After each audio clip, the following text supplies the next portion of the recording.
UCLA is a university with unlimited possibilities for students that desire world-class academics and research, unmatched diversity, incredible cultural and social opportunities, successful alumni and career networking, first-class campus facilities, plus America's top intercollegiate sports teams.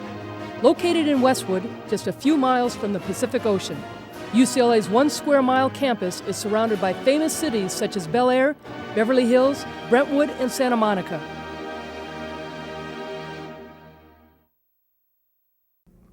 Welcome to UCLA Bruin Talk. I'm Ralph Irvin, and this week we are going to be taking a look at Bruin Athletics in the pool as well as on the golf course. I'll be joined, of course, by my co-host here, Javrina Seferai. Let's take a look at some of UCLA's upcoming events.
Megan Burmeister is a sophomore defender from Menlo Park, California. She scored 11 goals this season for the UCLA women's water polo team, including 2 in the national semifinal win against Stanford. Katie Estrada is a sophomore center from Coronado, California, and she scored 7 goals this season. Of course, both players, members of the last 2 UCLA National Championship women's water polo teams. The program has won 5 straight titles overall. Thank you both for joining us. Thank you, guys. Thank you. Thank you. Let's start, Megan, with you. Not only did you have 2 goals in the national semifinal, you also scored the game winner as the buzzer sounded to beat Stanford. That had to be quite a highlight for you. I mean, I still can't believe it. Sometimes I replay it in my head. I was like, did that really just did it happen? But it was so exciting just to be there and just share that with my team. And I mean, I'm from Northern California, so I mean, you know, against Stanford, it was just a little bit sweeter, definitely scoring that goal. But it was incredible, and just to be a part of something so special and to get to share it with all of like my best friends. It was amazing. Going back to that, was it something that it was just a desperation shot, or was it really a shot that whether or not it was the end of the game, you would have gone for? Well, I mean, I don't think I was that we ran a play at the end. Our coach called a timeout, and to get me the ball was never the intention of the play, but my teammate Kelly was guarded on the post. I was like on the post right near the goal, and she made the most amazing pass. It was incredible. She had like 2 defenders on her, and I was kind of almost left wide open, and I just held the ball, and like it kind of almost went in slow motion, and I just like put it in, and then the buzzer went off, and everyone's like freaking out, and I was like, I couldn't believe it. I like had to pinch myself, but I don't know. It was one of the most exciting things I've ever experienced. It was awesome. So, Katie, you also scored at the semifinal win. What was it like for you? Well, it was really exciting. That was the biggest game I had played in my career yet, and I remember when Coach Adam called me in, I couldn't believe that he called my name, so I jumped in the pool and I played for a minute, and when I scored, I didn't believe I scored, but I looked around and saw my teammates cheering. I'm like, oh, I guess the ball went in when I shot. So it was really exciting, and it was fun to be a part of that big game, and it meant a lot to our team, so it was great game. It was really fun. Like, I was excited when I scored, but when Katie scored, oh my gosh, everyone just like erupted. Like the whole crowd like went wild. It was like oh my gosh, it was such like kind of a boost that we needed in the game right then. It was so important for our team, so it was so cool. Well, this championship, again, the 5th straight for the women's water polo program, but unlike previous ones, you went into this tournament as underdogs, so there was probably a lot of emotion and a lot of goals, just everything seemed to be falling the right way. It was hard because, we had lost to USC, we had lost to Stanford like multiple times, and we knew like we kept getting closer every time we played them. Like we knew we were like knocking on that door. So to finally like, beat Stanford in that semifinal game, we kind of like the monkey was sort of off of our back, and we knew that we could, I think beat SC. And then once we actually did that, I mean, it was incredible. It was so special. So. Yeah, and I think we just like peaked as a team at the perfect time because like our coach would always say that you want to peak at NC2As, like you want to play your best water polo ever, and we did that because we had played Stanford and SC to like such close games, and we knew we had the talent and to beat them, and we knew we could do it, but just not doing it had been such a mental hurdle at that point. And so like finally peaking and playing our best water polo ever at the like finals and semifinals was just like a great boost. And it's like I knew we could do it all along, but it was great to finally see it like laid out before us. So. Well, you both came to UCLA with the title run well underway, or they had already won 3 straight. How was it coming in and fitting into this team? It was really intimidating coming in. Like I remember senior year, I was at the final game and I saw them win, and I was so excited to be a part of that team next year. But at the same time, I was like, holy moly, like this team just won. Like I'm gonna be playing with these girls who have won. What was it at that point? 2? That was three. That was 3 in Yeah. a row. And so that was very intimidating. I was really excited. I just knew it was going to be like a new level of water polo, and I was gonna have to step up a lot. But it was amazing. I mean, those girls that were on that team were incredible, and it was just incredible to be a part of a team with such amazing, dedicated players. So.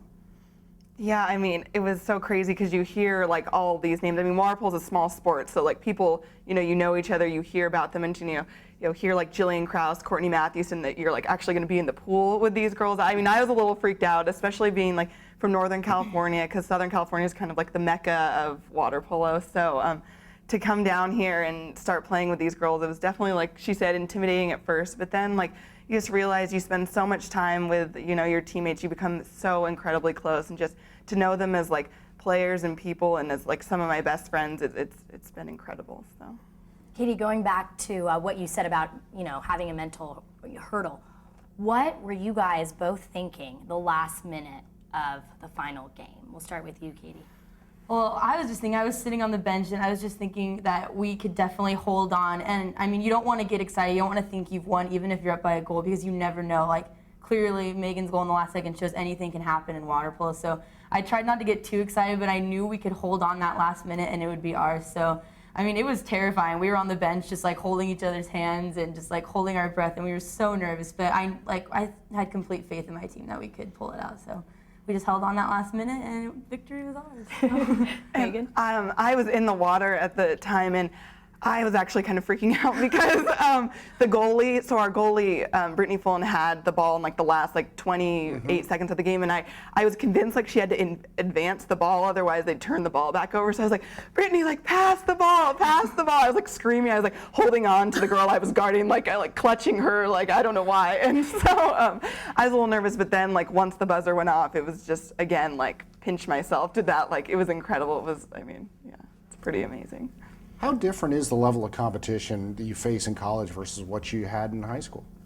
Well, I feel like in high school, I know you play a lot of bad teams, and there are maybe a few really good teams. In college, I think it's a little bit more competitive. There are like a lot of really elite teams, and in high school, I could like play 2-meter offense, 2-meter defense, play the perimeter and all of that. I think in college, it's more like role specific, so I'm like more of a defender just because of like size or whatever and that sort of stuff. But definitely, a lot harder, but in the best way possible, more competitive and so much fun. So. What do you guys do to stay in shape? Well, a lot of swimming, unfortunately. So a lot of like practice, like water polo sport, you kind of have to practice and practice and practice to get into your best shape, and you can lose it just as easily. So you have to keep up just like your conditioning level, like all year round. Yeah, definitely a lot of swimming. I kind of like swimming for some weird reason, but most people don't. And I don't know, I guess we lift weights and all of that sort of stuff in the weight room, so we definitely do some dry land training too. But mostly swimming, still playing water polo, just keeping a ball in your hand as much as possible definitely helps. So just, Well, you were both swimmers as well as water polo players in high school. Did you start swimming first? Was that really what got you in the pool at a young age? Yeah, I had been swimming. I mean, my dad was a swimmer, my sister swam, my older brother swam, and so it was kind of just a natural progression for me to start swimming. I started in like 6 and under, when I was little tyke. And my brother actually started playing water polo when I was in 7th grade. He was in high school, and I was like, well, I'll give this a shot. Swimming can get a little boring just going back and forth and back and forth. So yeah, started with water polo and loved it ever since. Yeah, I've been swimming for a really long time. I didn't do swim team, I think, until middle school, and I just did not really enjoy it very much. And my sister actually started playing water polo her freshman year, and my mom was like, well, you're really bad at softball, so why don't we give water polo a try? So, so I tried water polo, and I hated it my first year. I thought it was horrible. I swear I was being tortured like every day I went to practice. But I joined another club my second year playing, and I just loved it. And it was great. I love water polo. I can play it anytime. Your coach is actually leaving to coach the national team. Katie, what are you going to miss? I mean, his competitive spirit and just the enthusiasm and passion for the game that he has. It was so contagious, and just he got everyone so fired up all the time. So it's going to be, change is always hard, and it's going to be he was such a big presence and such kind of the face of UCLA water polo. So we're going to miss. I mean, I'm going to miss him a lot, and just but definitely probably that competitive spirit and just his love for the sport that he passed on to us. So. Yeah, Adam, he's just an incredibly competitive person, and he's so passionate about the sport, and just he had this ability to just pump us up in any situation, and just someone who knows the game so well, and who I felt like I played my best water polo here because he has the ability to bring that out of his players. So I mean, he's an incredible person to have around, and he's been the best coach I've ever had. So we're definitely going to miss him. I would imagine, though, in the back of your mind, you can kind of file away, wait a minute, national team. I'm going to know that coach there. Yeah, it's exciting. that might play well if I want to make a run at an Olympic team or something. It's true, yeah. Yeah, I mean, it's a long way away. 4 years, I think. So, if that is what a girl or any of us want to do, I guess it's awesome that we know Adam. But I know I love college water polo, and I'm so excited for these 2 years ahead. So. Well, you only have a couple of players that are leaving this year, so the future's got to look bright for this team. Yeah, we have 4 seniors leaving, and we don't have any juniors this year, so we're going to be the big seniors. But we're really close to the freshmen this year. We've got a really good class of freshmen coming in next year, so I feel very confident. Yeah, no, I mean, it's going to be exciting. Those 4 seniors, they were such amazing leaders, and they're definitely a big presence on the team, like Adam. So it's going to be definitely some big shoes to fill. But again, like Katie said, we are such a tight-knit team, and not having any seniors, I guess. So this next year is going to be an interesting, team dynamic. But I think I'm confident that it will be good. So. Well, Megan and Katie, thanks for taking the time to join us. Thank you. Thank you. I want to thank Megan and Katie for joining us here at UCLA Bruin Talk. Coming up, we're going to look at the women's golf team as we're joined by head coach Carrie Forsythe. You're watching UCLA Bruin Talk. After these public service announcements.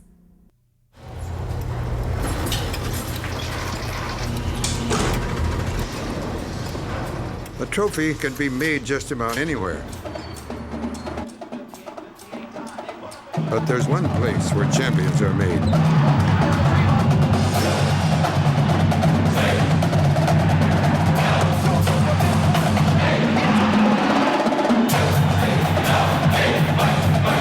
UCLA, champions meet here. Welcome back to UCLA Bruin Talk. Coming up, we're going to talk women's golf with UCLA head coach Carrie Forsythe. But first, Javrina has this week's Athlete of the Week. This week, we honor Nicole Leach of the UCLA Track and Field as our Student Athlete of the Week. Nicole and her relay team of Krishna Curry, Kristen Lacey, and Yasmin Woodruff finished 4th in the 4x400 relay at the final day of the West Region meet to earn themselves a ticket to the NCAA Championship. For the 4th consecutive year, Leach has won the NCAA West Regional 400-meter hurdles crown, this time winning by over a second to earn a spot at the NCAA Outdoor Championships. Leach, the West Region record holder in the event, won in a season best time of 56.29. That mark continues to rank Leach number 2 in the NCAA this season. The 4x400 relay team of Leach, Ashley McLaughlin, Kristen Lacey, and Camille Denser ran the number 4 time in the NCAA this season to win the event for the 3rd straight season to automatically advance to the Nationals. Congratulations, Nicole, and good luck to the rest of the team. If you would like additional information about UCLA Athletics, you can call our fan phone line at 310-825-8575, or you can visit us on our website at www.uclabruins.com. Carrie, Forsythe has just completed her 10th season as the head coach of the UCLA women's golf team. She led the squad to the 2004 National Championship, and her last 3 teams have finished in 3rd, 2nd, and 2nd place respectively in the NCAA field. Of course, the UCLA alum has also claimed 3 Pac-10 titles as a head coach. And we welcome her here. Coach, thanks for joining us. Thank you for having me. Let's go back to this past season, just wrapped up with Nationals. You spent the entire year 1 or 2 at the top of the rankings. How was it being seen as that great a program all year long, and what kind of pressure did it bring? I mean, our girls worked hard. They really earned that ranking. I mean, we had won many events throughout the whole season, and coming down the stretch, it was really going to be a battle between the top 3 teams. I think the 3 teams in contention, ASU, ourselves, and USC, we pretty much separated ourselves from the rest of the teams out there. So we knew what it was going to be all about. It was intense, and it was a good season. It was a long season, but it was a good season. And it's been a couple of years now that really the top 2 teams are teams that you've been really familiar with, because last year it was you and USC, this year really UCLA and Arizona State. So you never had a tournament off, it seemed. They were always there. That's true. Yeah, we compete against them almost every event we play in anyway, so it's just like the national championship was sort of a repeat of what we'd seen all season long, just maybe one more round. That was the big difference. So yeah, it's great to have that type of competition week after week. I think it makes our players better, makes our team stronger. So pretty proud of the Pac-10 also and what we've been able to do there. Coach, after 10 seasons, what keeps you motivated on, continuing to work hard? Well, it's the student athletes at the end of the day. I mean, the girls that I work with are just fantastic, and they're like part of a family, part of my family, and I'm very devoted to them, and I want them to do well. I want them to achieve their goals, and no matter how many years seem to go by, I continue to enjoy that part of what I do. Senior Tiffany Joe just earned All-American status this past couple weeks. 4 straight years that she earned that status, and that was the first time in the history of the program. Pretty good program, and yet she's been a very good player. Yeah, she's been fantastic, and I know she had hoped for more, maybe her senior year, but she has just since the day she got here, she's been an impact player for us. She has just accomplished some amazing things during her time at UCLA. Not only was she an individual Pac-10 champion, but she won 2 USGA championships during her time at UCLA, and those are huge accomplishments. Yeah. So we're really proud of her. Sad to see her go, but it's time, and she's going to go on to some greener pastures, I'm sure. And certainly embodied the student athlete, because there were times that you'd be playing a tournament, you'd finish up the tournament, and she'd go and immediately start writing papers and that's true. doing work before the team even packed up to go home. It's so true. I mean, people don't realize when you travel for a golf event, you're on the road for 5 days. We don't play and come back. We're gone for 5 days, usually at least. So, you're missing a lot of school. We do a lot of stuff on the road. We're taking tests, exams, writing papers, and Tiffany was she was a great student. She was an amazing athlete, and just, a role model, really, for everyone around her. Are you going to do anything differently in the training program as you come up for the next season? Well, in terms of, what we're doing in the weight room, there's been some philosophical changes, actually, with strength and conditioning, and we're looking to do some more functionality training, some functional movement, which I think it's what I've always wanted to be doing down there. I think it's going to make a huge difference for us as a program. We've added in, some swimming workouts.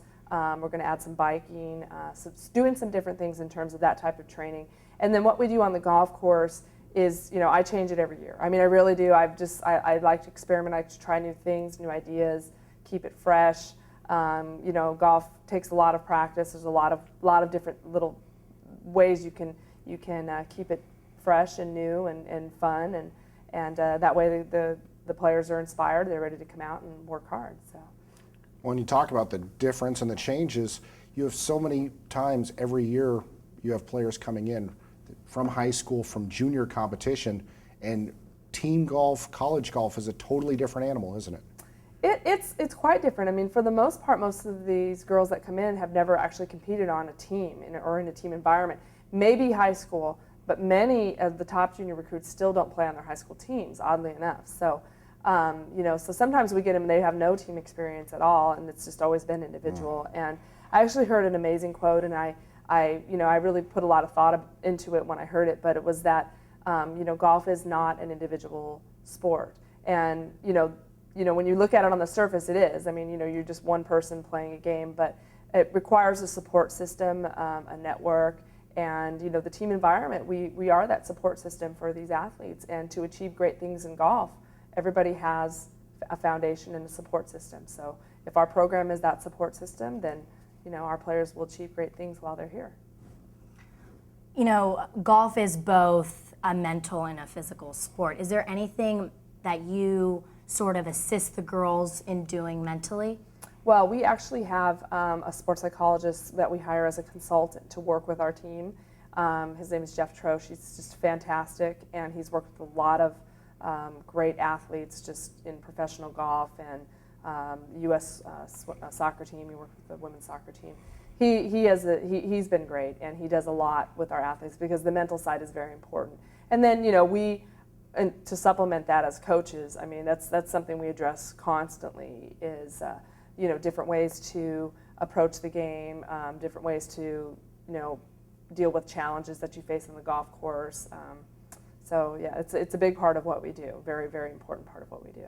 Well, and dealing with on-course, off-course issues, part of being a coach, it helps a lot when, one, you're a former college player, but two, both you and your assistant, Alicia, did it at UCLA, so you can really identify with most of the things the players go through. Oh, definitely. I mean, I think that's one of the big draws into our program and why we do well recruiting is because Alicia and I both attended UCLA. We both were athletes here. We both understood, I played on a team that won a national championship, so we have a good understanding of what the experience is and the challenges that the athletes are going to face while they're here, and also the rewards of actually, doing it, spending the time, completing your degree. It's really important. We really emphasize that it's not easy to be a student athlete. I don't think any student athlete would tell you that it is. Yeah, that's true. But the rewards are just tremendous, and you get opportunities that most people never ever get in their lives. So, really emphasize that, and all the work makes it worthwhile. You actually played golf here, and you coach now. So, is there an experience that you like more, or? I love coaching. I really love coaching. Golf to me now as a sport, when I go try to play it myself, it's just frustrating. It's always do as I say, don't do as I do. I tell the girls on the golf course because I get so frustrated when I go play because I don't practice and my expectations are much too high. But overall, I would say I found my place in coaching and my little element in to remain in golf, to be able to play and participate still in the sport that I grew up playing and that I still love in this way is really rewarding, and I feel very fortunate for that.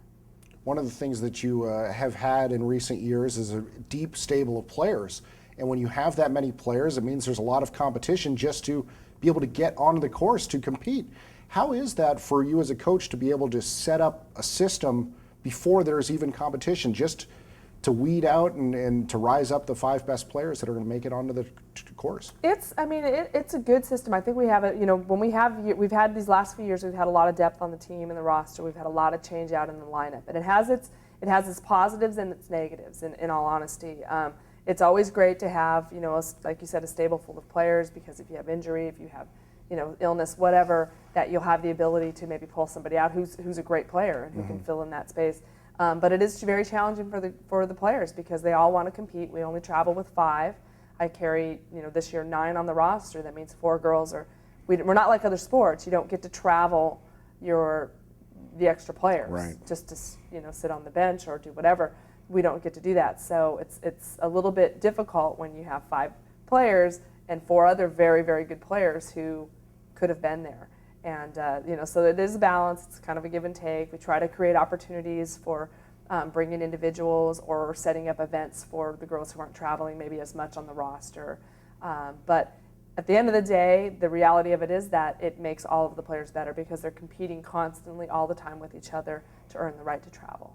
And it also then puts a different kind of pressure on you that probably a lot of other coaches don't face, where you've got to create an environment where there isn't animosity there, that it's just, this is a part of the process, but you stay as a family. Yes, that's really important, and that's the thing I'm most proud of everything that we've done this season and accomplished as a team. I am the absolute most proud of the fact that my athletes are friends, they are a family, they do things together all the time outside of golf, and in spite of the competition, in spite of what they've have to go through day to day with each other in the weight room or on the golf course, there's genuine affection there. And how we manage to do that, I think it's communication. I think we talk about things, we talk about the challenges, we have a very open door policy with our athletes as coaches, and at the end of the day, they just they know the system, they've bought into the vision for the program, and they love it. When you talk about having 9 players on the roster this year, losing a few seniors and players for the upcoming year, what do you think about for next fall? At the end of the day, I'm actually really excited about next season. I know it's going to be a little more challenging. I know we're going to take a hit. We're losing not only 3 seniors, but we're losing Maria Jose Uribe, who's going to turn pro and head off into the pro ranks. And so to lose 4 out of a 9-player roster is pretty substantial. And but we have some freshmen who didn't get the chance to play much this year that are great players. We've got a red shirt coming back, and she took a year off in order to get her game together, so I'm really excited, and I think she's going to have more opportunities to play. And then we have all of our incoming freshmen who are, they're great players, and so it's going to be different. I know we're probably going to have a little bit of an adjustment, especially in the beginning, but I think we can get it rolling, and I think we're going to do just fine. Well, Coach, thanks for taking the time to come in. Thank you so much. Thanks for having me. I want to thank Carrie Forsythe, along with Megan Burmeister and Katie Estrada, for joining us here on UCLA Bruin Talk. For Javrina Seferi, I'm Ralph Irvin. Thank you for joining us, and we'll see you next time as we take you inside the UCLA Athletic Department right here at UCLA Bruin Talk. Thanks.